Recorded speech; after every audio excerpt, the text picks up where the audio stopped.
Detroit, Detroit, Detroit is different. Detroit is different. Detroit is different. Detroit is different.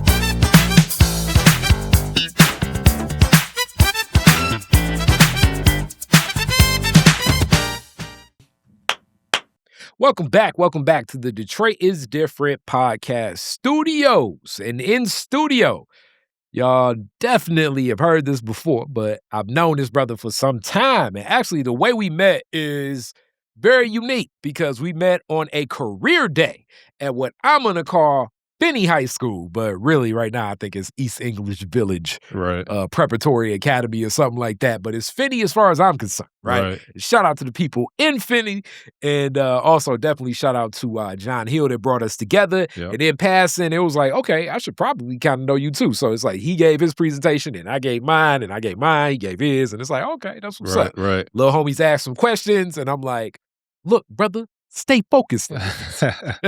Right. Lock in. I don't even necessarily know, but definitely it was more chill. And that was years ago. Like years ago. It could have been a minute ago. Could have been a dime. But even since then, always cool. Always cool. Always connected. Mr. Arthur Chapman, how you doing? Good. Yes, Great sir. to be here. Yes, sir. So you remember, I was like, yeah, it could have been a dime. Yeah. I think it was 2015. Okay. That's it. Going back that far, it could be even more. It's mixed. Definitely early stages. Detroit is different. Yep. I know at the time you were working with one of the gaming establishments, gaming meaning casino gaming. Yes, and it's like, man, you got a young brother working in the casino? Yes. You know what I'm saying? Amongst other things, but also family business into jewelry. Yes. Yeah, been there for a minute in the community as well. Even in that past, and I remember I connected you to when Chanel was with the Free Press Store. She was like, yo, connect me to some cool Black-owned businesses. I was like, hey, this one is definitely one you got to connect with. Yeah, she did a great article for us. Yeah, absolutely. Man. Shout out to Chanel. Yep. So with that, we always start this family story. I kind of touched a little bit about it, but how many generations deep? When did your people get to the city of Detroit? Sure. How long y'all been in the mix? What's the story? So we have really exactly 100 years in Detroit. So we got here in the 1920s. Okay. The Chapmans are from Mississippi. Okay. Yazoo City, Pine Bluff. So my grandfather and his mother and my great-grandfather moved to Detroit from Mississippi. Okay. And then I have great uncles and a great aunt who were born here in Detroit. Okay. The business, doesn't start until the 1960s. Okay. Now, from the 20s to the 60s. To the 60s, of course, you have nonstop entrepreneurial attempts, by my grandfather. He just was a serial entrepreneur. So he had a record store. He had a bowling alley. He had just any way to provide for his family. Okay. So his family grows. He's got 6 kids. He's married. So he's constantly, looking for different avenues to make money. Now, the Chapman's jewelry business begins when he becomes a bus driver for the city of Detroit. Okay, now I love where you breaking this all down, but I gotta touch on some other points first. All right, Mississippi, y'all still got people down that way? Absolutely. So Yazoo City is a really small, tight-knit community. Yeah, I was going to say, where is Yazoo City about on the map of everything? What's the connection? And I definitely cannot front. I got you. I have not been to Yazoo City in a lot of years. I have been there, but I have not been there in a lot of years. Now, there is in Yazoo City a Chapman Street. Wow. Because we are a very large family that, has a lot of history there.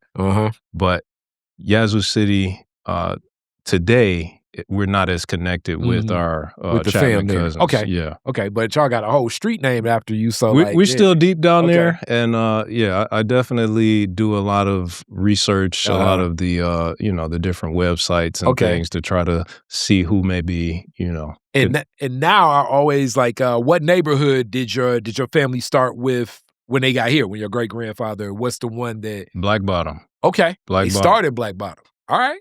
Straight to Black Bottom. Mhm. And that, led to a lot of the connections that the family has that, have taken us through business, taken us through education. The connections start in Black Bottom. Those relationships. So Exactly. your grandfather, the serial entrepreneur, but also brothers and sisters that were here as well. What was your great-grandfather doing? What did, I guess, like, that would be like your great uncles, great aunts, what are they doing? So my great uncle, his name was Robert Chapman. Okay. He was actually the first Black salesman at Hudson's. Wow. The Hudson's, like, right now, they revitalized not the new Hudson's, right? But it was a Hudson's before. So I wonder, did they like reach out to your family, or like it got to be some type of something synergy there? But okay, we'll definitely, and I'll touch bring on you that. Okay. full circle on that. But all right, he was actually an elevator operator. Wow. And they had a color scale, based on the color scale, only certain jobs were available to you. So okay, and we gotta break that down for a lot of people that goes like, sometimes like the Hidden Figures movie, like it'll show it in a movie, but it's not like as explicit as I think people kind of recognize it. So like the color scale basically is like if your skin tone as a Black person is not light enough, you can only, you're going to have a job where you're not front facing with customers or not seen. So you needed to either have a the paper bag test is what they would call it. But, kind of like, when you go to Home Depot and you picking pallets or something, it's like, hey, well, you got to go there. But elevator operator too. Now this is kind of just in time itself. I've been on an elevator with the elevator operator, especially like the old school ones, because I'm that damn old. But elevator operator used to be like a job, and there were a lot more jobs just in society of a lot of different things too. Even if you are old enough, you remember going to gas stations and they say self-serve, because at one point in time, people would, you wouldn't pump your own gas. It was a job. Okay. Full service. Yeah. I just want to uplift that for a person like, what do you mean elevator operator? Yeah. Too young to know. Yeah. So, I should have said that first. So he had 3 roles at Hudson. So started as a basement elevator operator because my great uncle, he's a dark chocolate brother. Yep. Then he became an actual elevator operator. Okay. Then he became a salesman, in the men's section. Okay. All right. There you go. So like navigating in that space. So he's there. And as your grandfather is more thinking entrepreneurial, but we know obviously getting over to being a bus driver, which still one of my favorite interviews was that bus driver. And I welcome more bus drivers too, but I can only imagine. I can only imagine the stories that your grandfather would probably tell about people on the bus. But that's kind of what he's doing. So the family's is like the whole family kind of more entrepreneurial, or was that something where your grandfather was like leaning in more than others? Well, I have to first shout out my other great uncle, Dr. Melvin Chapman. So he went straight education. And became deputy superintendent of Detroit Public Schools. Wow. So he was also the principal of Northwestern. So a lot of mighty coats, such as myself, even though that was the whole Northwestern for sure, I know. Yeah. This would be your parents or grandparents may have gone to school when he was the principal there. And his twin sister, my great aunt Marion, she was also in education and in multiple different business avenues. Okay. All right. So like the family's just like definitely ending up in different spaces and places.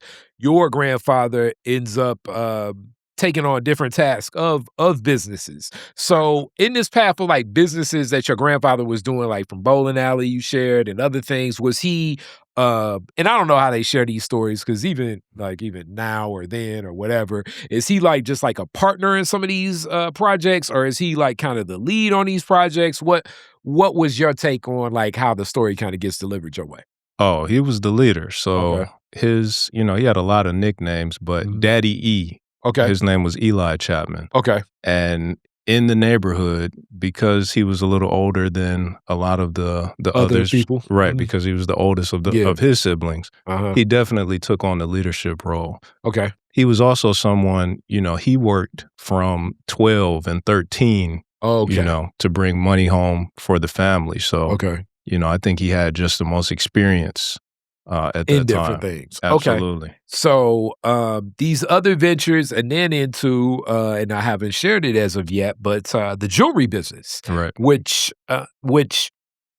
today and even then, I can only imagine it's a very, how do I put this? Um, it it's barriers of entry in any form of business. Let me be honest about that. But the barriers of entry in jewelry carries other barriers of entry because what we're dealing with, and not necessarily just the value of what it is, but it's also even the assessment of what it is. I'm aware of this more so because I took German in high school. A lot of the design of even something like like a diamond cutter, a person that assesses diamonds, gold, silver. A lot of these disciplines are skills in engineering that lean into like German engineering that is seen in the Western world and the value. So it's like, like for instance, like I open and me and Arthur selling chicken. It's like, yo, this is some good chicken. We can sell it. You know what I'm saying? Now it's not going to be, a 5-star restaurant or whatever, but we can at least get in the game. Right. Whereas with jewelry, way more rules, way more like, where did this go? How did it get here? And the origination of it and everything. I mean, nobody, or at least I don't know the person going in Coney Island like, hey man, where did this where these wingdings come from? You know what I'm Ethically saying? sourced Yes, Coney exactly. dog. Exactly. It just Naturally. is what it is. You know what I'm saying? Um, how does he get into that mix of that business? Sure. What's that connection? So that began, as I mentioned, he was a bus driver. Mhm. At that time, the pocket watch was an essential piece of a bus driver's uniform. Interesting. This is before Okay. a phone, so you got to have your pocket watch to make sure your bus is running on time. I'm pretty sure it's a lot of people taking the freight right now that's like, they need that. Right They now. need that pocket watch again. The vendor who provided pocket watches to DSR, which is now DDOT, was retiring. And Okay. is talking to my grandfather about his upcoming retirement. And my grandfather, in this entrepreneurial mindset, tells him, I'll give you X amount of dollars for your inventory and for your contract with DDOT. Wow. Okay. Okay. Your grandfather definitely entrepreneurial with some business experience to talk about that. Yeah, Like, let me get the inventory and let me get the business. Okay. So he gets that contract. We began to provide pocket watches to DDOT, and from there is how we gravitated towards fine jewelry. So it started with the pocket watches, wristwatches. Then you have a bus driver who may say, "Okay, I'm getting married. Can you also help me with this?" Yeah, I need a ring for my lady. But Exactly. also, this is like a safer market to enter into because he already works with a lot of these people too. It's not, as they say, like a blind market. Right. It's like, Mark, your watch don't work. You know what I'm saying? This is a different sales pitch versus, you know what I'm saying? We have the best watches for bus drivers. You know what I'm saying? Right. It's a different relationship. So you kind of know the feel of everybody. Okay. Absolutely. Absolutely. So yeah, from there, we just began to grow our offerings. The business grew and it grew.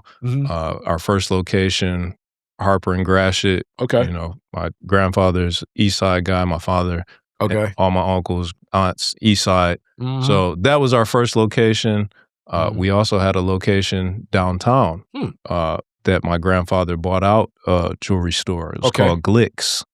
And Glick's, right Grand River area, downtown, right near Hudson's. Okay. So that'll come up later again, There you go. full circle. Okay. All right. So like getting into this, it's more like easing in based on the demand from the customers that you already have, kind of that he already works with, Right. through him driving the bus per se. And who are the other partners that join the business? Because clearly this becomes a family business. Absolutely. So, my grandfather, he was a person to push. So Okay. as soon as he got that inch with the contract, he began to push to see how we could offer more and more products. Okay. There were no jewelers willing to sell to To a him. black man. Right. Yeah, that's what I'd imagine. Zero. Yes. Now he finds one, and I don't know if I can say his name. I will if it's fine with you. Yeah. Because this is the way these lessons were taught to me. So I know all the names. I know all the dollar amounts. So Share the name. his name was Harry Weinberger. Wow. And I don't know the name of his business, but he was the first person that when my grandfather approached him, he said, as long as your money is green, I'll do business with you. we're working. Okay. So that was, one of our first, entries into the supply chain for gold and for diamonds and, just growing into that fine jewelry sector. Now let me also speak to this. Sure. Weinberger, I'm guessing that more than likely that is a Jewish man. And the relationship between Jewish businesses being open to sell and operate with black businesses, it goes back a long time. Even this house that I'm in right now, where Detroit is different, is taking place. This is at one point in time, west side of Detroit. This is a heavy Jewish community. Right. If you look at the deed, if anybody's ever walked into the city of Detroit, anybody that walked into Detroit is different. When you walk up the steps, you're going to see a couple things. You're going to see the original old school picture of this house, but you're also going to see the original deed to this house. This original deed to this house says that no colored person can own this house. And really, it sits on so many of the deeds in the city of Detroit. Right. It was many Jewish families that broke, as they say, the covenant of a lot of these restrictions. Explicitly, people speak to redlining, but which is something we don't agree with at all, but it was across the board in many sectors of business. So a lot of Jewish businesses would be some of the first to make these connections, A, but also by B, it becomes, they end up with a captured market.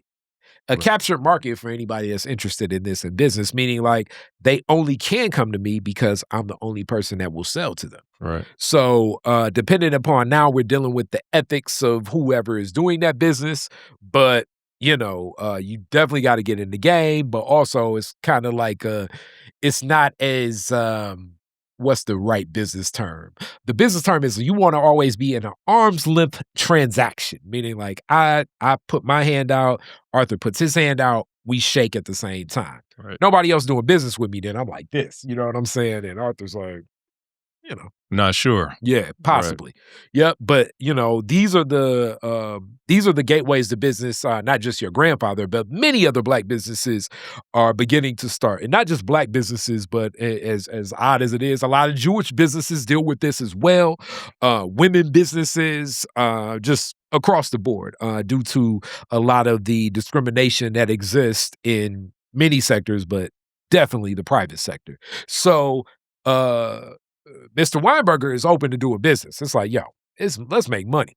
Absolutely. And, he was a major supplier for us. And I know, one story that my father or uncle told me that when he passed away, my grandfather gave my father $30,000 and said, take this to their family just as a gesture. As a gift of exactly. offering. Exactly. Yeah. A gesture because they had been strong partners with us. That's beautiful. Now, you asked about who were his soldiers within the business. So my grandfather, like I said, has 6 kids, 4 sons. Okay. So immediately my father, all 3 of his brothers are, beginning in the business behind the counter, beginning to, play different roles and kind of developing their area of expertise for jewelry. Okay, and also this is the other elephant in the room that needs to be brought up when you got jewelry too. First off, the insuring of jewelry, that's a business in itself, but also the safety of it is, I don't even want to say that's business, that's just a reality. So, what are the stories you hear about just navigating both of those at that time? Yeah, security at that time, you are your security. We had a lot of strong relationships with DPD at that time. My grandfather had a lot of very close friends who were in leadership roles within DPD. Now, Okay.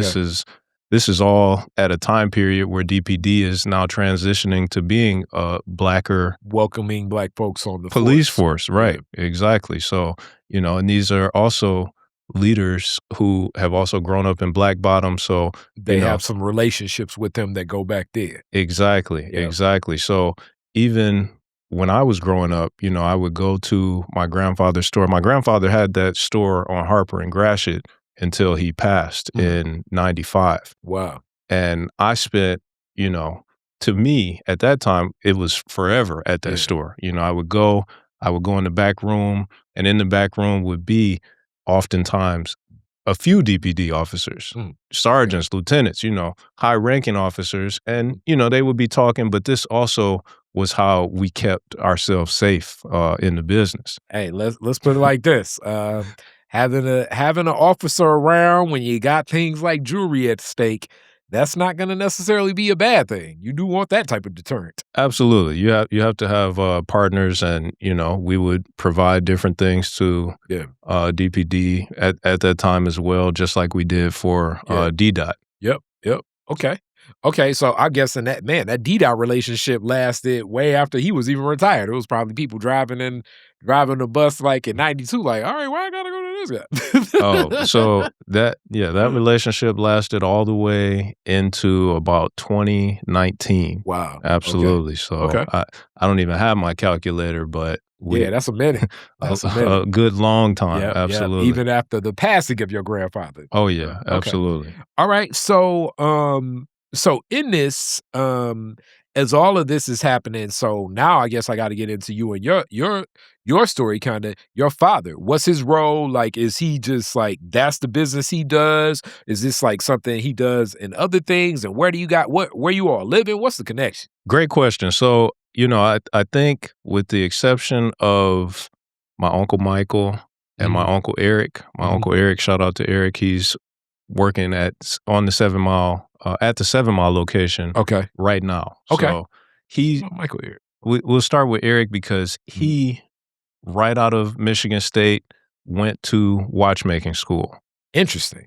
Went to get several other certifications in jewelry because he seemed to already know this was the avenue that he wanted to go. Okay. Now, the other brothers, including my father, they tried different things. Okay. Just like myself, and I think that is a real strategy as far as how a business makes it to its third generation, how we're in our 62nd year of business. Yeah. It was never forced on any of us. Okay. And also this kind of really this aligns with your grandfather too, because he did many other ventures first as well. Absolutely. And I'm speaking a little bit from my experience, but I'm sure you're gonna open up and share more about it. But okay.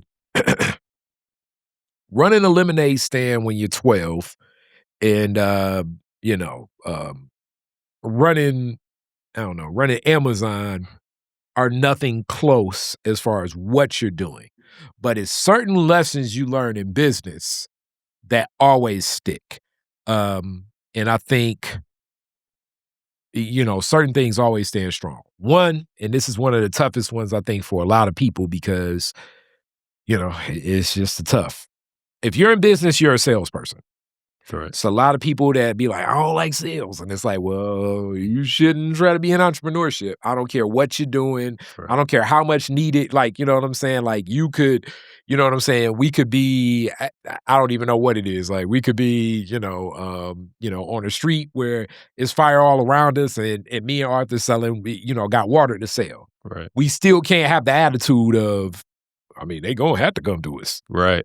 You'll be surprised. I'm gonna let it burn. Right. Yes. Right. Absolutely. You are a salesperson. You're a salesperson if you're in business. The other thing about being a salesperson when you're in business is the more you learn your method of it, which this I know it sounds kind of crazy. It kind of at some point it doesn't feel like I think people kind of don't like the fake like you're pitching somebody. Yeah. You start having an understanding where you're comfortable in assessing, okay, what I have to offer should have value to the situation they're in. Right. So I'm going to make a pitch under that premise. And I believe we can kind of come together in the middle. Well, I think it's interesting because Eli was truly the genius. I mean, he had the charisma. He was the salesman. He also had the operation side. He understood the money. He understood that we would need to forego some of the benefits and rewards. You know, we couldn't just buy this big house because we needed to grow the business. The business is what builds the house type mentality. So with my father, with his three brothers, you know, I found growing up that they were all very different and played different roles. So my father, more of the, I would describe him as more frequency. So he's a person, wakes up every day to go to work, same mentality, same effort. He doesn't necessarily need, not that he doesn't have salesmanship, he absolutely does, but he doesn't necessarily need any gimmicks or anything because he's got a strong drive, you know, to perform. My Uncle Richard, God rest his soul, anybody who's ever been to our 7 Mile location has likely interacted with Richard because he was such a powerful personality. You walk in there and he makes you feel like you are the only person in this entire business and we're all here to help you. So he had a tremendous amount of salesman experience or expertise that, you know, we learned from. And I think the real key for the sales side is just to be yourself, you know, especially in Detroit. I've sold and been all over the country and all over the world. In Detroit, it's like we can see through, you know, any type of salesman layer that a person may have. You know, it's just not impressive here. So you have to have, you know, an authenticity about you here to operate in business. So it's something that I love. I do love sales. You know, I've always loved to talk and get to know people, and you know, I love business. Just coming up in a business family, these are the things that we do that I thought everybody was doing. You know, I thought everybody was spending the weekend behind the counter of whatever their business may be. Far from it, far from it. So now I guess that naturally leads, especially like with your father, what are some of the other things he tried, and what neighborhood do you, when you think of a childhood neighborhood, do you remember most as like, that was where we was at? Oh, absolutely. So he tried, so he went to the family business, you know, and I think that it's interesting because we all, even myself, you have a feeling that you can make more money or do better outside of the family business. So you want to try, you know, something that's not driven by your father. So he tried, he went to Eastern Michigan, graduated from Eastern Michigan, played basketball, played football for Eastern Michigan. Went into education. I think he was like a physical education teacher briefly, coming out of Eastern Michigan, but quickly goes back to the family business. And, you know, his career, he just retired in 2019. So his career is 40 plus years at Chapman's Jewelry. Now, we had a Chapman's Jewelry that was on Woodward and Claiborne, right next door to the Turkey Grill.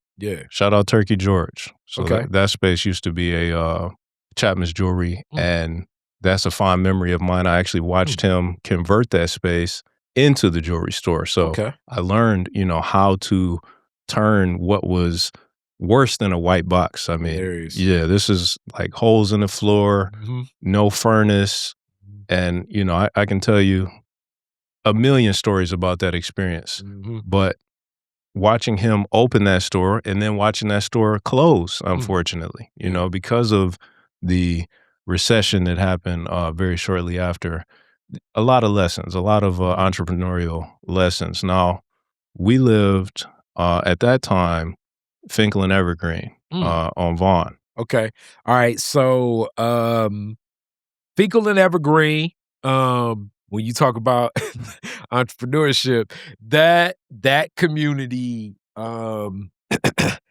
community always stands out to me because, man, it's bustling. Like, between the African vendors, let's see, it would be the nightlife spots, the restaurants. It's a lot of, most of my life how I remember, like, especially like so I'm talking like later 90s, like 2000 to like 2010. It's activity over there. Right. Even that Foot Locker, like, it's just it's activity in that community. I'm guessing you're probably there when you're young, when before that, as you're younger. What do you remember that stands out about that neighborhood growing up over that way? So that neighborhood is interesting. I was born at that house or in that house, and that was like my first kind of branching out on my own. Not more than any young kid. I'm not talking about I had my own house or anything, but I just mean exploring. This is where I had to be home before the streetlights came on. I could go only to this second block if my next door neighbor DeJuan was with me, type thing. But as it connects to the business, I remember one Christmas, my father's van. He drove like a Ford conversion van. Broke into the van, stole all the Christmas presents. Wow. And, that was an early lesson about entrepreneurship, like that this not only was the Christmas presents, this was our livelihood. This changed basically that whole season for us. Yeah.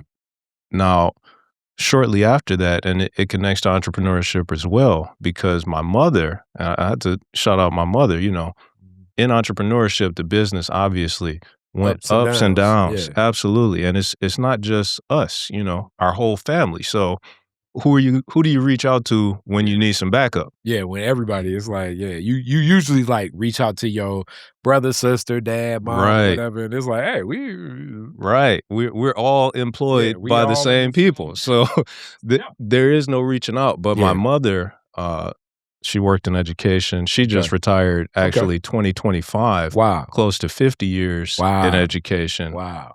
She worked for Detroit Public Schools for more than 20 years, and then started working for Farmington Public Schools. She became principal of an elementary school in Farmington. Okay. And so when that happened, we moved to Farmington Hills. Okay. And so that was a big leap. Yeah. Culturally. And I was going to say, culturally, you probably like, whoa. Absolutely. Because, at that time, you go to Farmington Hills now. I mean, it's way more black folks now. Way I'm more. guessing like early 90s, it was like 3. Yeah, no, it's like, man. So, and I connect that because I understood at a young age, because my father made us understand, mom is stepping up, and that's the benefit of partnership, and also having a partner that understands that an entrepreneurial venue can go up and down. Yeah, it's ebb and flow. And absolutely. Then also, definitely the race thing then, but also a lot of these suburbs that are more lived in right now, you sort of kind of see it a little bit too, but like it was points like in the 90s where, it's like it's a subdivision here and it's houses, but then it'd be like these big signs where it's like, in 2 years, it's going to be a lot of houses over here. It was sometimes just pockets of just land. Yeah.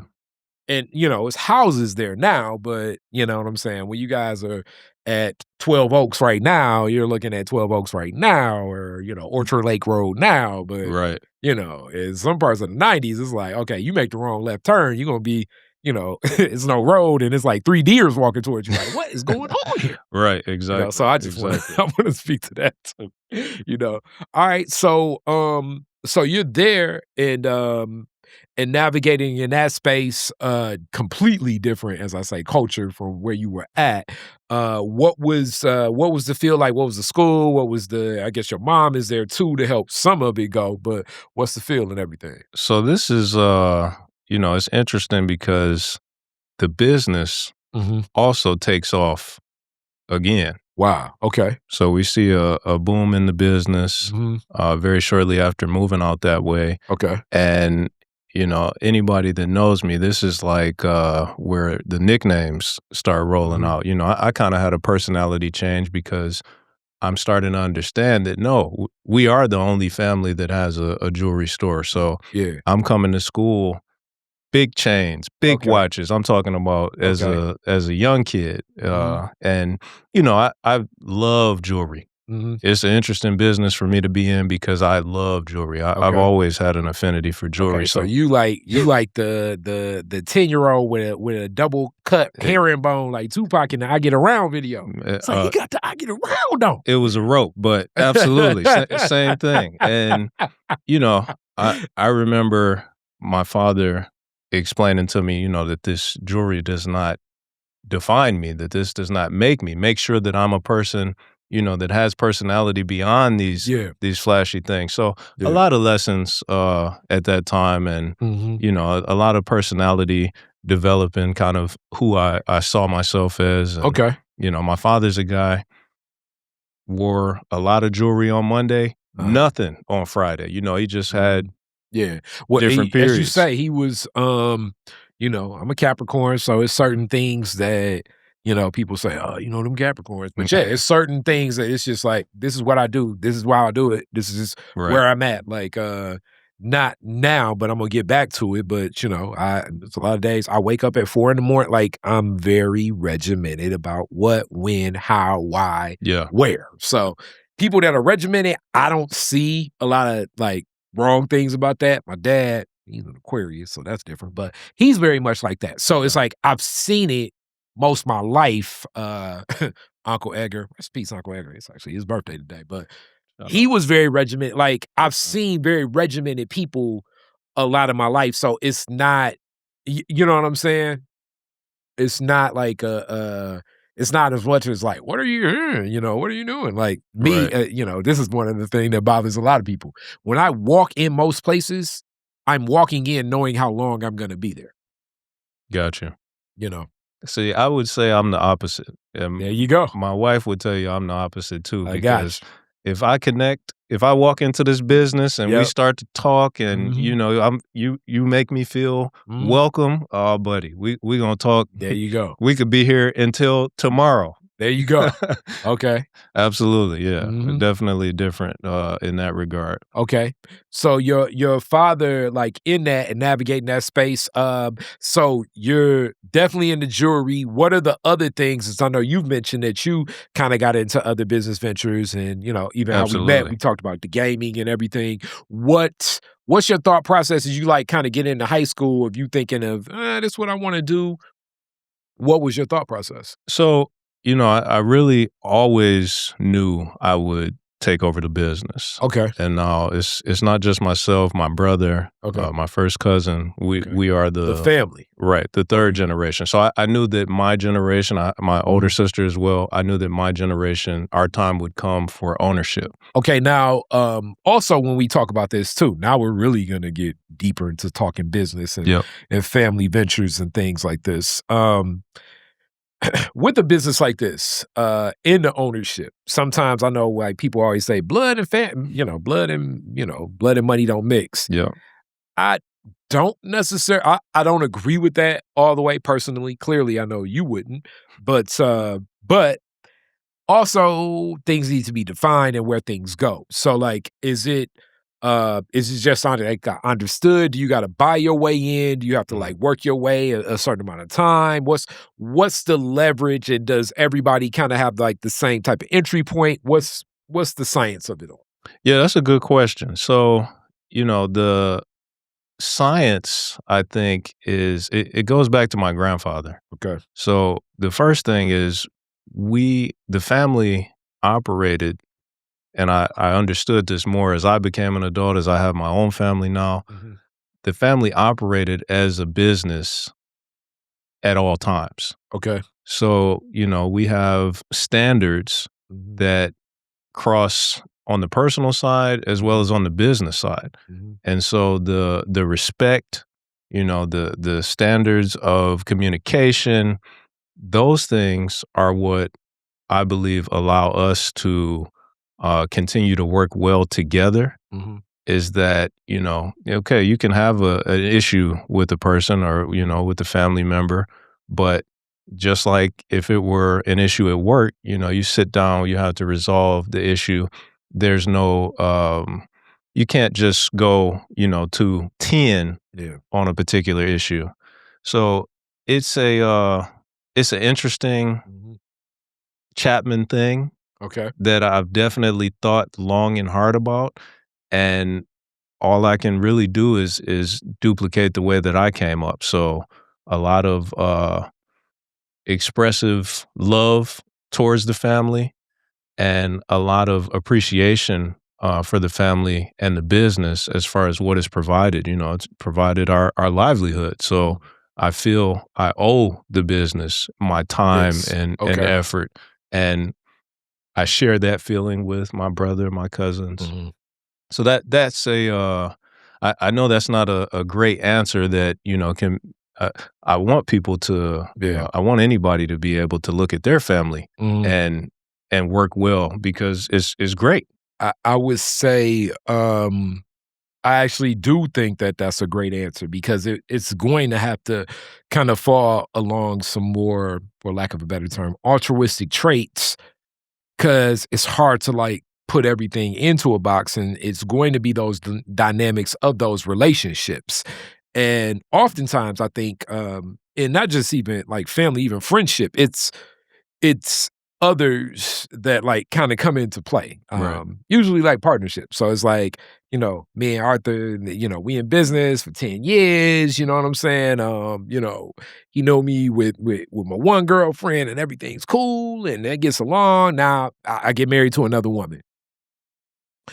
This is where things can, things can get interesting. Usually those are the points when things definitely start getting interesting. You know what I'm saying? It's definitely going to be like the other love interest, because the other part about this is like when you're in family and you're doing business together, you already, you already have the bloodline, but now you also have like this business line. So others have to, others that'll be in other people's lives, definitely need to, have a confidence about the role that they, have and share with who they're with, and where that kind of comes from too. So I definitely want to uplift that, and I've definitely seen it work.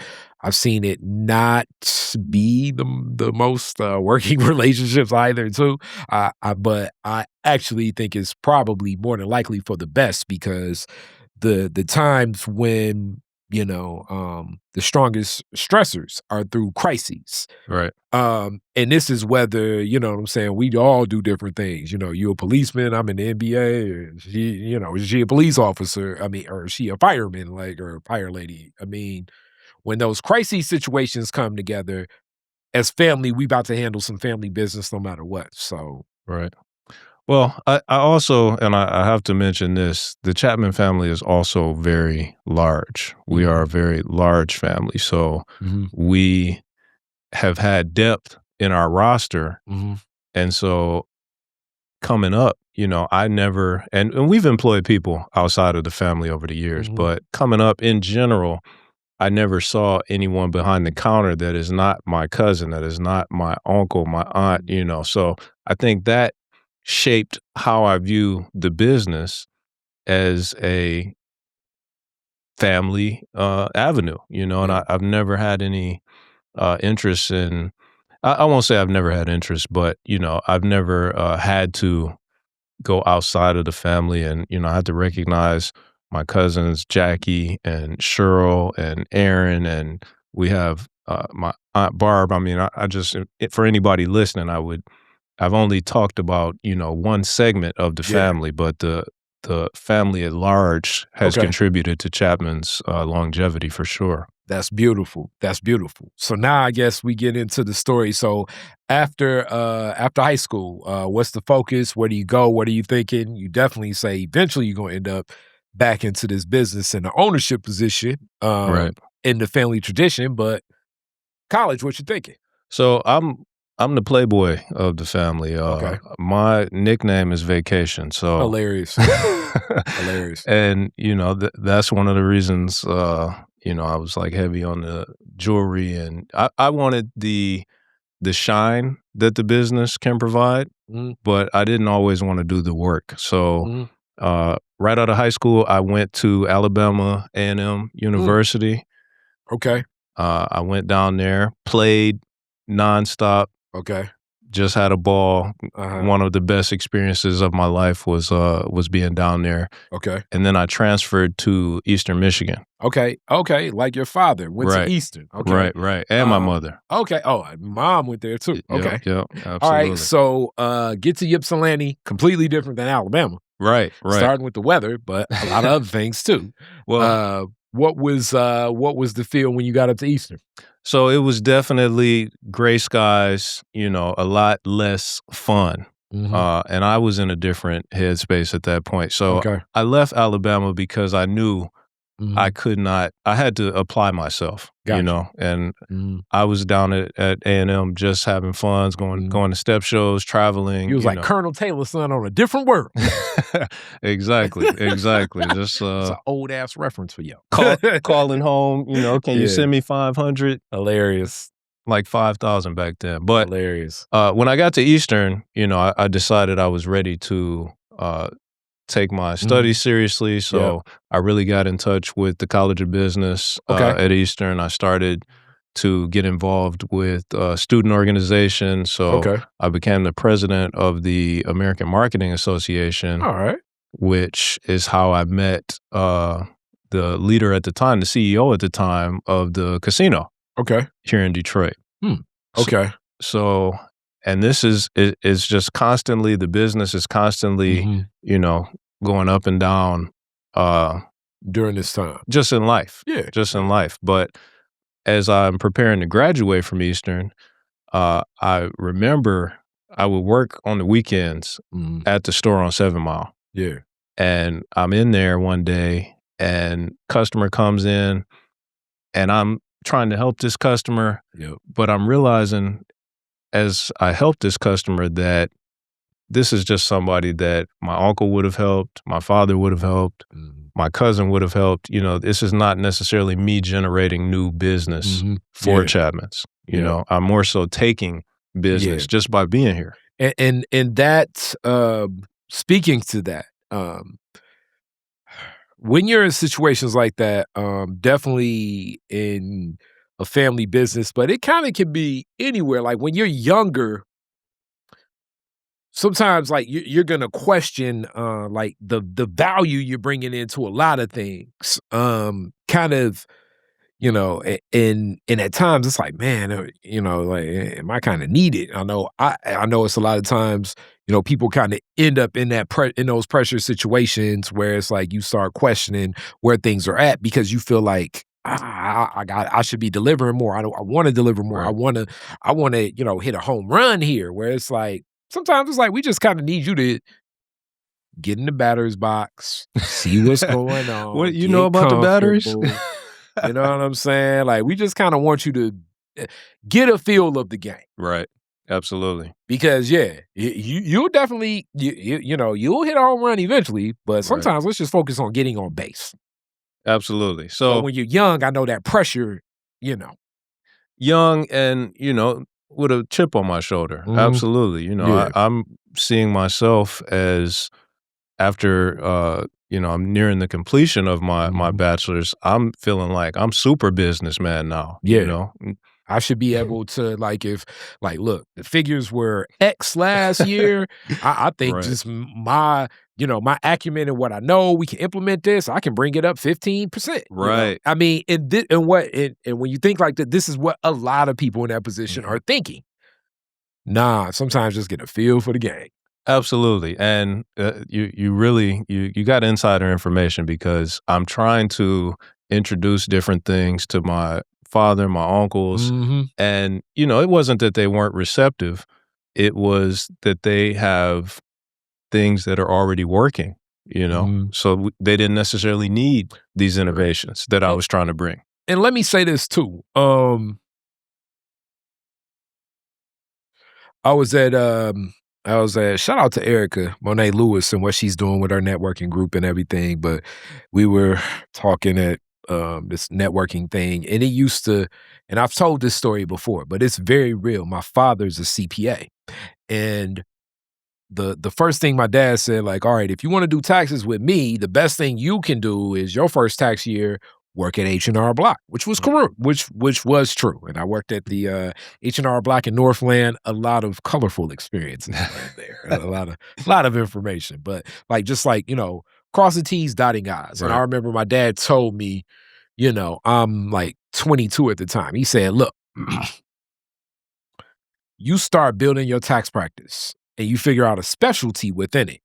You do this for about 16 years and you'll probably only have to work 5 months out the year. Right. Now, at 22, you might as well told me 16 years. You might as well said 1,000. You know what I'm saying? Because it's like, that just seems so far away and what's going to happen and what's going to connect. But now I understand it. So I bring this back to the Erica Monet thing because sometimes in business, it happens like that. I meet you 2000, like this interview took this time and we still, and it's like, we've had conversations about like, maybe business connects here, maybe business connects there. You'll meet a person in 2011, but it won't manifest to like some business to 2023. Right.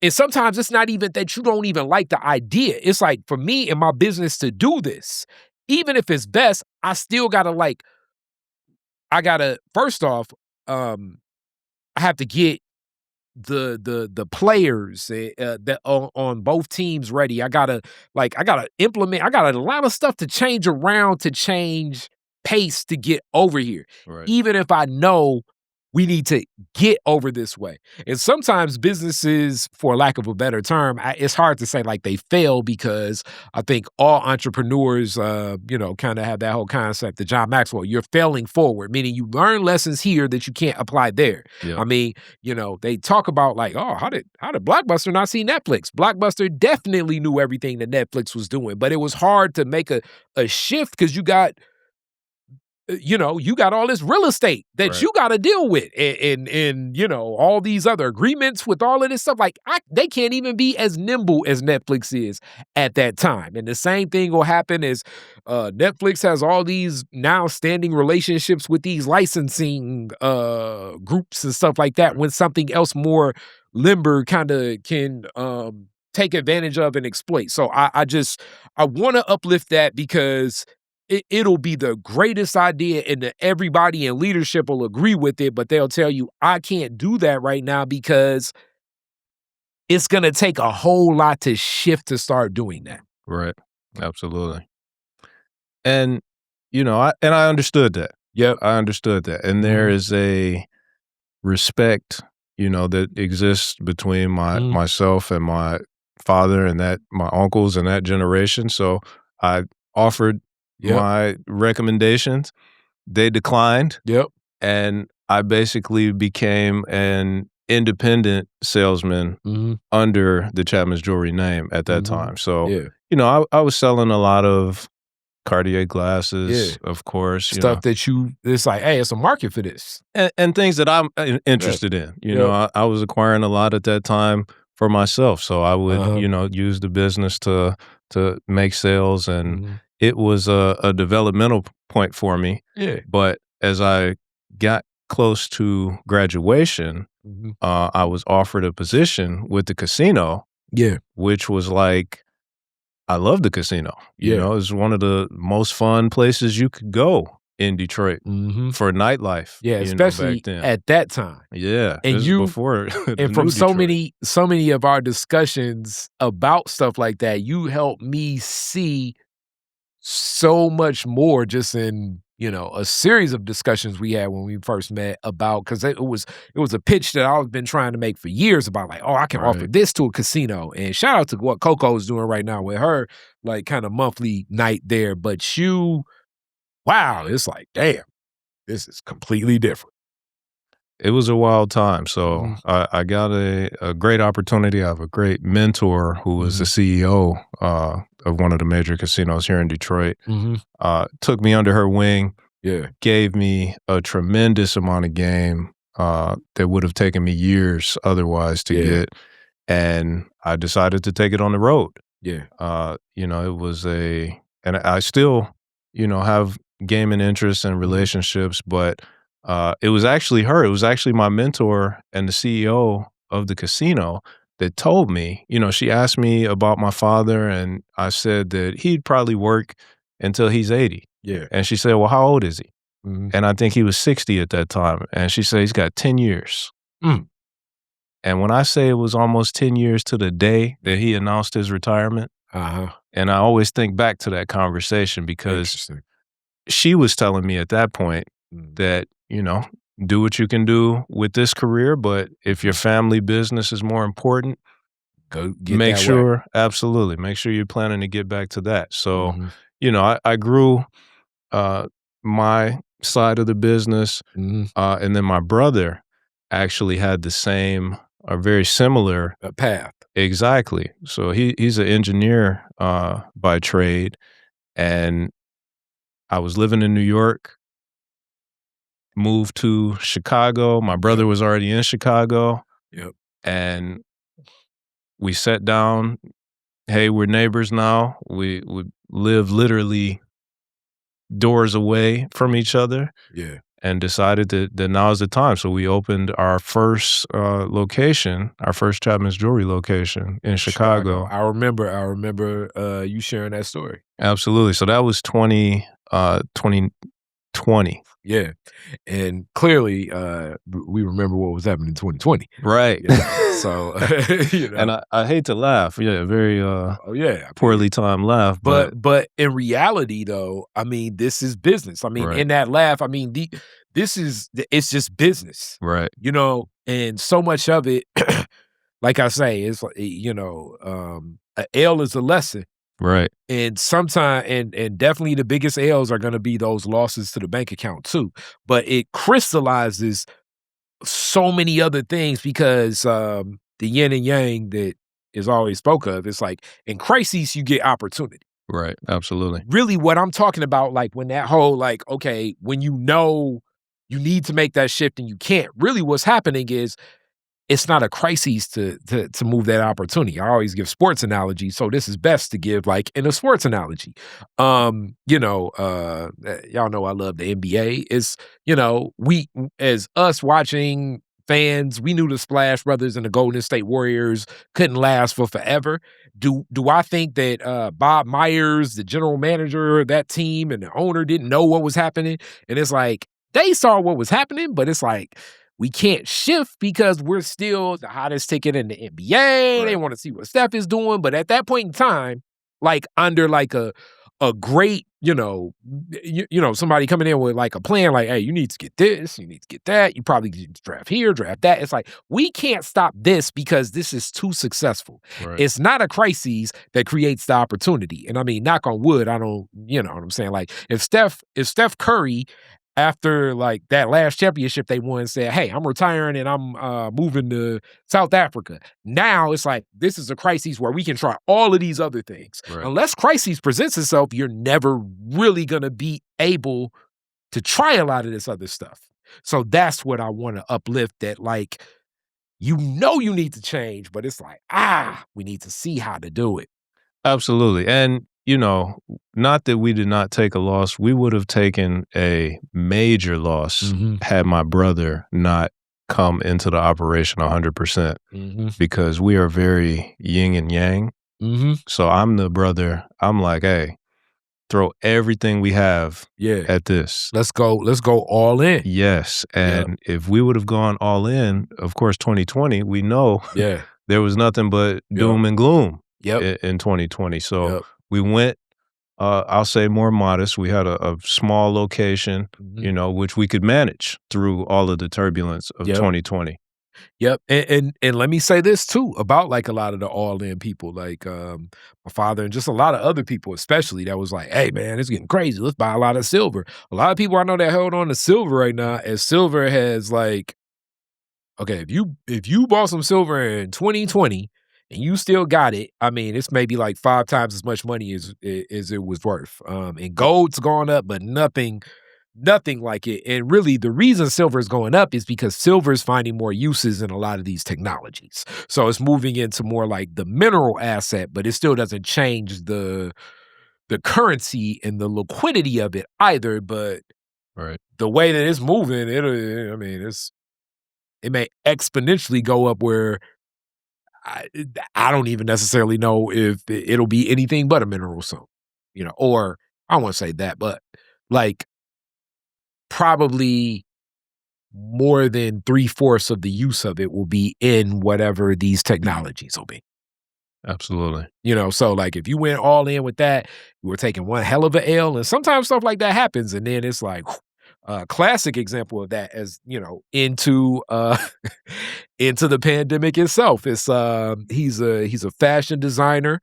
I forget the guy's name. Real a fashion designer that really got into like, I want to make more sustainable and eco-friendly hand sanitizer.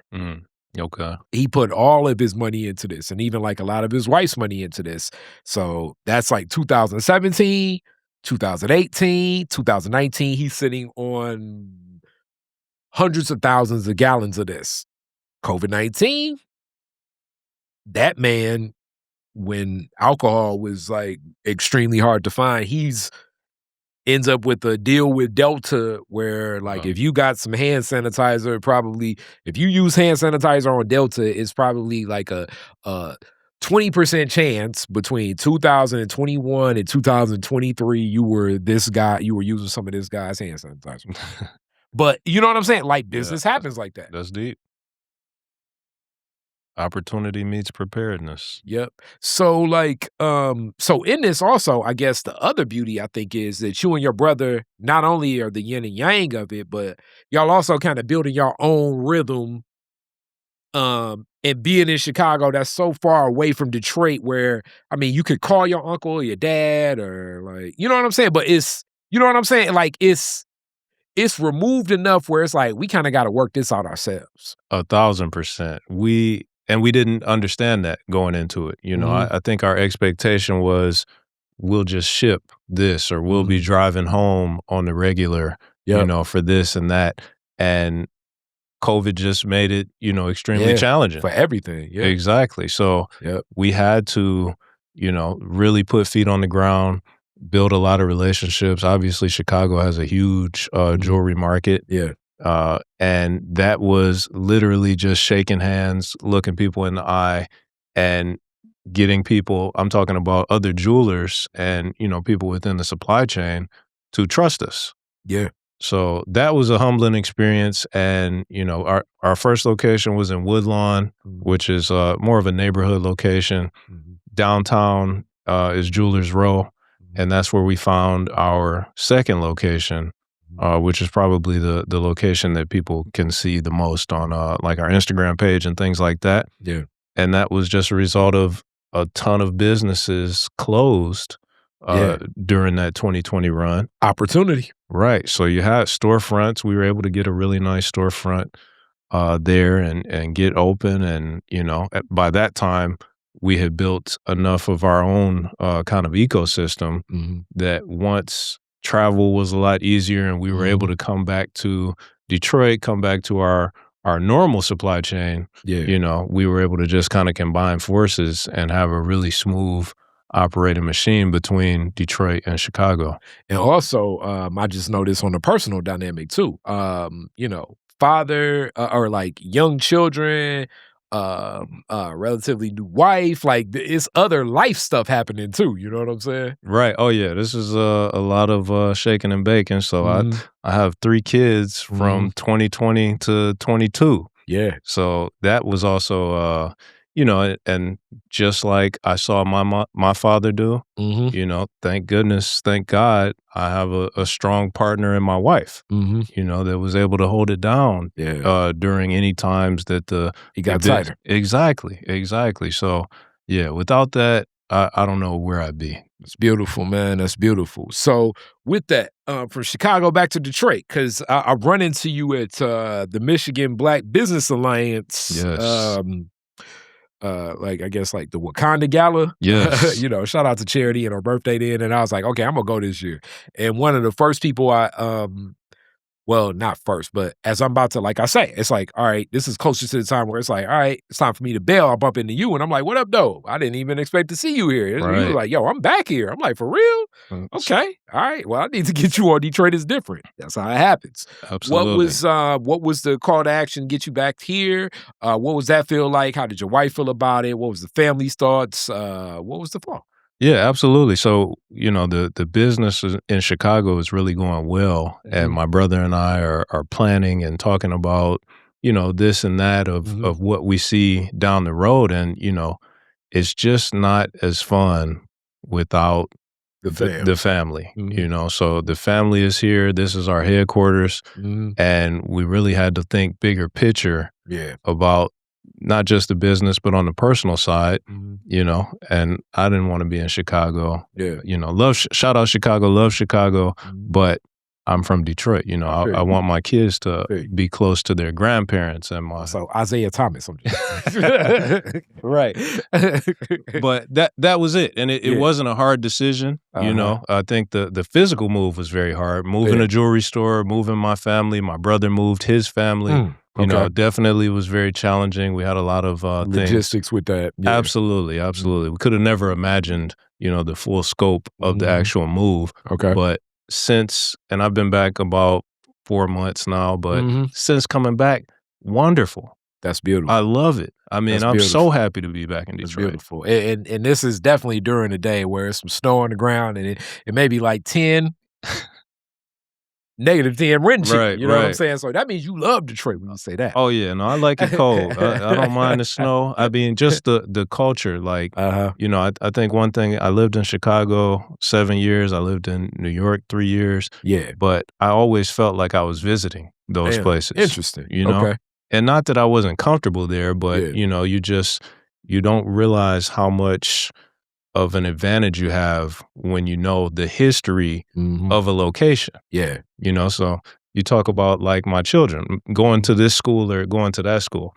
I don't know what this school was like 15 years ago. You know, having that historical knowledge of the location, I think makes a huge difference. And then also I think with younger children, and I mean, this is, I mean, Lord knows, I mean, there's so many books on children and family and parenting and whatever, but when you got little homies, I definitely think having more family around is always beautiful. I mean, even if they're not going to be automatically the direct caretakers or whatever, but, you know, if you're in another market and, you know, who knows what happens, you know what I'm saying? And it's like, hey, I just want you to watch them for a minute.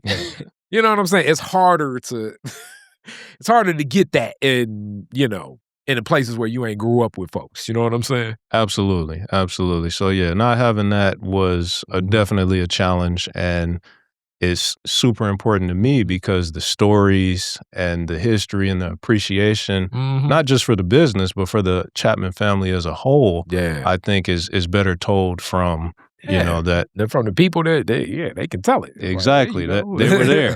Right. Exactly. They can tell it better. I mean, it happened to him, you know, granddad, dad, tell them. Exactly. Break it down for them. Yeah, exactly. Let them know what was up. What was up. So we're living good now. Yeah. We're super happy to be back as a family, happy to be back as a business as well. We've definitely been servicing a lot of our Detroit customers, even from Chicago. And definitely want to shout out, we had a ton of Detroiters come to our Chicago location, which they'll never understand what that was for us, you know, as far as a support. That's beautiful. Absolutely. That's definitely beautiful. That's definitely beautiful. And then those like intersections and how that grows. And I'm sure, you know, I'm sure they've explicitly told you that. Meaning like your uncles and your father, but your aunties and the other Chapmans in the business. But I'm sure they got to look at like the way you all navigated, especially during COVID, and grew that. Like, okay. You know what I'm saying? Like, it's like, all right, you know, it's a different type of feel. Like, okay. Well, you know, and we definitely feel the support from the family, and you know, it's funny though. There's not a lot of pats on the back, or you know, we're not a family. I don't believe that. I don't want to say we don't need that, but there's a goal, Yeah. We want to go 1,000 years. Yep. Hey, well, I would love to see that manifest. Lord knows, I Thank you. have no idea what will happen with Detroit. It's different by then. I don't see that happening. But No, let's do it. Let's do it. so, man, 10 generations on the oh podcast. man, that's I mean, it's definitely. He said I got up to episode 500. Now it's like, can we get to 1,000 sooner than I got to 500? Which I think Nice. that will manifest. Amen. But definitely Chapman for 1,000. Y'all got to the 100, and that's beautiful. That's definitely beautiful. Amen. Appreciate it. Absolutely. All right, so now I got to hit you with like some of the classic Detroit is different questions. Sure. And I'm sure this will be like fun on it too. But even before we go there, I got to talk a little bit of gaming because you've been in gaming so long, and less about the gaming and more about the character profiles and marketing. You all should know my degree is in marketing as well, and from some of our conversations, it was like, wow, this casino has you watch the movie Casino, or I watched the movie Casino, and it's like Joe Pesci's character is funny, but like it's actually during the voiceover of like the start of Casino where he's like, man, look at all these people in this room. And it's like, Right. God forbid if one of them forget to steal, but like the eye watching the people, this person watching that person and that person, like the De Niro, like the changeover, and you're paying attention so much to like, I guess, the science of the money. Right. But along with the science of the money is the science of who is going to be a consumer and customer there. And the whole experience, like from like walk in to out, is the thought process. And really, you were the first person to say, okay, the target of who they're looking for, middle-aged Black women, to be at this slot machines, and what they're looking for, what type of slot machine, the type of sound, the noise, the food that would be there, how often like a drink will come by. It's like the science of the customer character profile information of who's in the casino is scary sometimes, like how on point it can be. And not like, you talk around your cell phone and it captures that. And I'm sure some of these AI models are pulling in, like, as they say, big data, because we're having this discussion before it was at least presented to me about what big data is, but it's capturing all this information leading up to the probability of getting this person more connected into the casino. And sometimes that person connected into the casino ain't even necessarily the player themselves. It could be that person bringing the player to be the person that does play. Right. I'm so glad you asked about that, because I think here in Detroit, that's a industry that we largely do not take advantage of. No. As far as an employer. So gaming is a major, major industry, very lucrative, and it's taught me a ton. I really am thankful that I've had my career in gaming, because it's taught me a ton about operations, customer service, how to use analytics to understand your customer. They have really perfected that. Mm-hmm. Now, when you talk about the big data, the casino, they know how much money a person will spend when they visit. They know how often you visit. They know days that you do not visit, so they use that to send you information that is appealing to you in the form of offers. Yep. So it's a very interesting science, and I think there's a lot of opportunity. I don't want to call the casino's name, but I just saw a advertisement that said, "Come post up." Mm-hmm. And we know posting up is like when you they call it loitering. Right. No, No, this is interesting because maybe 10, 12 years ago, I pointed out that a particular casino had an issue after 2 a.m. when the bars were closed. You got that right. And we know that particular casino because it was almost like really it would be after 2 a.m. where I think it would be the dopest, you know what I'm saying? And it's obviously the casino with the with the Detroit nickname. And I knew a field was different there anyway, because like I started seeing, I went to Northwestern High School and graduated in 2001. I started seeing some of the people I know that went to Northwestern. Now, clearly, to work in a casino, you need a clean record. Right. Like you can't even be like, oh man, that's a false larceny. No, you need to be clean.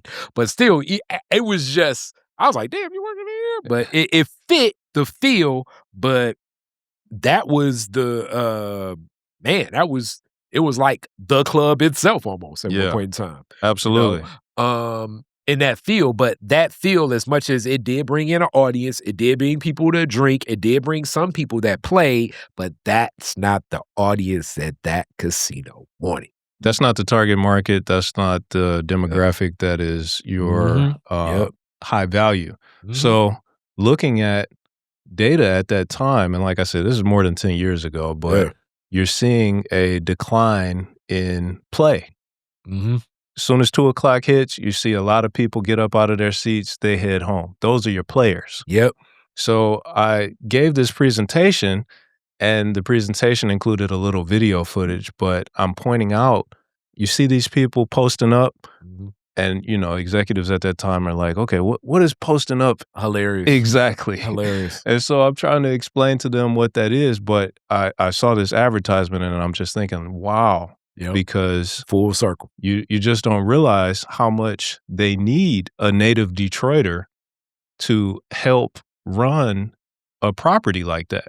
And also, I love that you shared that, but not just the native Detroiter, but also how fast the scope of the audience can change within like almost like a cycle of every 5 years, because I mean, you guys kind of hear, I mean, when I went to the auto show the other day, so it's like, you know, I'm walking out, the DJ is playing like Little John and like Nelly, you know what I'm saying? So it's like the 50, 60-year-old now, obviously, you know, they were younger when this is out, and they were kind of listening to that, like, I don't know, like, you know, my mom, and I assume a lot of people's moms, like Heavy D. And no offense hey, shout out Heavy D. You know what I'm saying? But like, you know what I'm saying? So like, we could see, and rest in peace, Heavy D, but like, if Heavy D were to have done like a show at, I don't know, one of the casinos here in 2004, you're going to get an older audience to be like, okay, I can still stay, and maybe I'll come with like my niece or, you know what I'm saying? Bridge the gap. Yes. So like the stuff that's bridging the gap now is even the things that you wouldn't expect. And what you're seeing from the talent performing and a lot of this stuff too. So like a lot of the shows, the spectacles are like, hey, you know, I got a room tonight. Like when you get that room invited on the you know, from your perks card or whatever, some of that is really just going along the data and the analytics. Right. Because the thought process is, we know when you come, you're gonna stay, and you're thinking to yourself like, yep, those you know, especially I'm gonna speak it explicitly, but like this middle-aged to older woman that's gonna come here and she's gonna enjoy herself, she's gonna get some food, but she'll be on these slots for let's say 3-4 hours. Right. You know, and it's like a communal experience. How my granny was, or as a piece granny. You know what I'm saying? Right. She's gonna have some fun. They gonna laugh. They gonna, you know, go over to, you know, so obviously we gonna comp you this food because that'll kind of keep everything going. And it just was shocking to just know how much money they knew, when, how, where, and like we really got to make money at, you know, out of everything that's happening here. Well, and the big piece is that Detroit is also a very respected gaming market in the world. So when you have gaming experience on your resume from Detroit, you can take it anywhere. Wow. Because this market is very difficult to work in. Navigate. Right. When these casinos opened in 99, you know, there was a lot of cultural clash. You got Canada there, so you got the international element. You still have the Native American casinos here, and that's a market too. Absolutely. It's very interesting, and you know, I took what I learned here in Detroit. I went to New York. I was a part of the team that opened the first commercial casino in the state of New York, upstate. Yeah. And all I was doing is running Detroit plays out there. Yeah. Teaching them how to do it. Exactly. And then I went from there to Indiana, same thing. Very large, you know, the Midwest is big on our gaming. The footprint, yeah. Exactly, because we don't go to the Poconos and Atlantic City. It's too far. No, I mean, I think, and this has even had the impact on Vegas right now, where, I mean, clearly it's gaming in Vegas, but I think gaming is secondary to the entertainment, like, I guess, destination that it is, kind of. You know what I'm saying? It's almost like we're gonna get you here to go to this party, but as you're at the party, we know you're going to eventually probably go to a blackjack table. Well, exactly. The gaming still is number one, and the slots are number one by a long shot. So when you think about, you know, overhead, that dealer, that blackjack table, that dealer has to have dental insurance, you know, health insurance.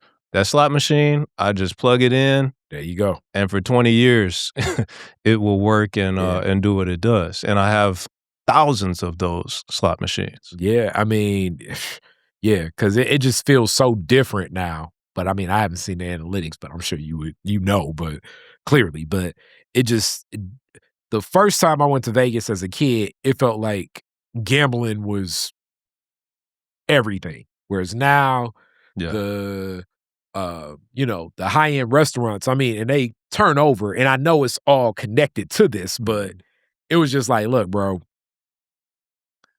well, gamble. And I'm a kid, you know what I'm saying? Right. Just sit down and gamble. Yeah. I think that is, you know, and that'll take us into a deeper conversation, but, you know, the cell phone, the sports betting, online betting, you know, the fact that we have so much entertainment in hand at all times, you have to make a more dynamic presentation to get people to get on that flight, book the room, you know, and do all of the things necessary to actually physically be in Vegas. I agree. And the sports, this is interesting. I probably will later have it a stronger discussion because especially the sports, but even some of the other gaming too, because it's a lot of other like you know, and it's weird because, you know, they show up like apps and everything where there'll still be like the slot machine gaming and all of that other stuff. But especially the sports betting, the way that younger people have taken to it, and it has almost like a video game atmosphere. And similar to like a slot, it's like, hey, I can get a penny all the way up to whether you want to put a G down. Right. And this is completely different than like walking into, I don't know if people have ever been to a sports book where it's almost like, you know, you need at least $50. I mean, maybe not that much, but you need a minimum to walk into that sports book. This app on my phone, it's just. They will take anything. Yeah. They will take your last nickel. Yeah. And then the prop bets are just so much more massively, you know what I'm saying? It's like, hey, you know, which basketball player is gonna hit a left-handed shot first? Or just all of these options. You know, it used to be like that just for the Super Bowl exclusively, but it's excessive and just you know, clearly, you know, you're in the barbershop, you know, the dudes that ran parlays most of your life, but now I'm seeing younger people where it's like, wow, I never thought it would be like this, but it doesn't even like also kind of people speak about this like digital money. Sometimes you don't even necessarily think it's as real, quote unquote. Absolutely. Listen, you let me know when to stop because I'm very in tune with all of these things, and I'm definitely thankful for my time in gaming because I was around during the conception of a lot of these things. As far as the technology to set up those prop bets, to be able to send you a prop bet after you've just placed a prop bet, to digitize the money. And that's even coming to the tables. Whether Michigan will allow it or not remains to be seen, but other markets already have it where I sit down at the slot machine, I put my player's card in, and it's tied into my bank account. So there's no need to go to the ATM. I don't even have to go to I don't even got to go to the house to cash out. I mean, I've won a couple times. And when I played, I don't play anymore. I just too busy. But when I played, I would take X amount of dollars in with me. I might leave my wallet in the car or leave the rest of the money in the car or something like that. That's over. They're eliminating those barriers. It's right there. Exactly. Like we know you had the prop bet yesterday, but what about today? You know what I'm saying? How about a right-handed shot? Yeah, exactly. You're like, and in this connection that it is, and clearly it's a science in it, and just for a person that studies marketing, it's just a whole lot because these are what we call consumer and customer profiles. Right. There's definitely when you get in, especially what would it be like? Customer rights, consumer rights agencies, is like, how much are we incepting the idea versus the person making the choice on their own? This is more like a discussion of morality, which does need to be had, but still just the science of all of this to somebody that studies marketing, it's like, this is overwhelming. And I mean, this plays out in like politics and a lot of things, but a lot of this, now that I have an understanding, since a lot of those discussions with you, I'm like, a lot of this is originating in gaming and transferring into other spaces. Absolutely. And Michigan is interesting. Michigan, the gaming regulation here is also viewed as very strict compared to other markets. Other places, yeah. Absolutely. And, I just want to touch on the employment side because I just think that there's so much opportunity within gaming. We're underrepresented by a million in gaming. You go, you see who's playing versus the suits that show up as employees, we're underrepresented. Yeah. The biggest avenue right now is the analytics. And it is down to the science of where games should be placed in a particular casino. Yeah. So being able to say, okay, these are my best slot machines. Do I put them right at the entrance so that everybody has to walk past them? Or do I put them all the way in the back? Because I know that these are my best machines, people will go and find them. Yes. And so they have to go past some of the machines that don't perform as well, and maybe they'll try those machines. So a lot of different philosophies, different operators, even here in Detroit, answer that question differently. Yeah. I mean, this is going back to the movie Casino. It's a scene in the movie Casino about the guy from Vegas, about because at that point, Sam Rothstein, the De Niro character, is like, this slot machine should make this much money a day. Right. And it's not. Why is it over here? They debate about that. He fires him, and then the guy from Nevada, you guys have seen the movie. Right. You know what I'm saying? But it's still like that type of science. And it's always good to have like that kind of feel in business. I remember my grandfather running that club in Cleveland. Man, oh man, granddad was a trip. But he knew, he said, I know every 15 minutes how much money I'm supposed to have. So like it would get to a certain point in running a nightclub, he let certain people go or call people on based on where things are. And then it got like closer to the time, it'd be like every 5 minutes, where I'm like, damn, this is, and that was just years of experience from running a club. You know what I'm saying? Of knowing what's happening, knowing how it's happening. And similar to like, I guess it's any business, you know what I'm saying? And this is also why my favorite art school deals with so much harm stuff, but like, hip hop, the hip hop crowd, they're not going to drink a lot.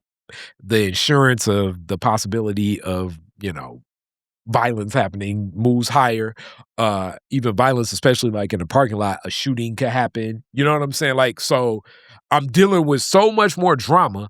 We can do it, but we gotta, ensure, we gotta like do everything. I think one of the things that people historically remember that my grandfather would do, and people was like, why you do that and that? But it's like, that makes sense. He would he do different cash drops. Okay. But he always would consistently usually do like a cash drop from like 120 to 140. But he would walk out with like he had like these guys, Tiny is a big guy and all of that stuff. But they would carry it would be 4 guys and they carry 4 shotguns, and he'd walk out with the cash drop like that. Wow. Because it's like, I want you to know I got the cash, but it ain't here no more. So if you're thinking about robbing us at the end of the night, Okay. you missed your opportunity. But down Scott, interesting guy. So with that, classic questions now. Classic questions. Okay, let's We do it. definitely got to talk some more business and science. But very first car, year, make, and model, year you got it. My first car was a 1995 Toyota Avalon. Okay. Black peanut butter interior. I got it in 2005. Okay. Crashed it in 06. Where's the first place you went when you got it? First place that I went was to a neighboring high school. So it wasn't my school. Okay. But went to a neighboring high school, and I remember, the girls there were so impressed. They're like, "Oh, is this your car?" But I was nervous. I'm like, it's not my car. I just borrowed this car, but it was my car. And I think back to that sometimes, like, what was going on? What was going on? Embrace it. I wasn't sure if I was ready for that Toyota. Okay, I got you. And well, clearly in 2006, and thank God you're here, it was like, that it manifested. Absolutely. Absolutely. All right, you're the DJ at the end of the fireworks, Woodward and Jefferson. You get to play 2 songs. What songs you playing? Wow. DJ at the end of the fireworks, I get to play 2 songs. I think I'm going smooth jazz. Okay, where we going with? Yeah, that's broad. I might actually play some Sade, I think. Okay. Because when I think about the fireworks, I do not like crowds. And it may be my gaming time. Experience. Yeah. I'm thinking about logistics. I'm thinking about, are the queues set up so that people can exit efficiently, or is there any bottleneck? So I really just want people to leave quickly and calmly. So I'm gonna go some Sade. Is It a Crime? Okay. And Love is King. Okay, there we go. Her Tiana Taylor did I guess kind of like a live version of Cherish the Day recently that's like gotten people tapping back into Sade Adu too. Okay. I'll have to check that out. Yeah, it's an interesting take. If you like Sade, I check it out. Okay. And last question. You could rename Woodward after one Detroiter. Who would it be and why? I would name it after Richard Vincent Chapman. Okay. My late uncle. Okay. That's the one you said that most people would know. Absolutely. Absolutely. So he left a mark on our whole family and everybody he ever touched. So much so that I think it would be appropriate to rename Woodward after him. I named one of my sons after him. So wow. Absolutely. Wow, that's deep. That's deep. Well, there we go, Uncle Richard. Absolutely. Thank you. Thank you. With that being said, thank you, sir. Thank you. Peace. Detroit, Detroit, Detroit is different. Detroit is different. Detroit is different.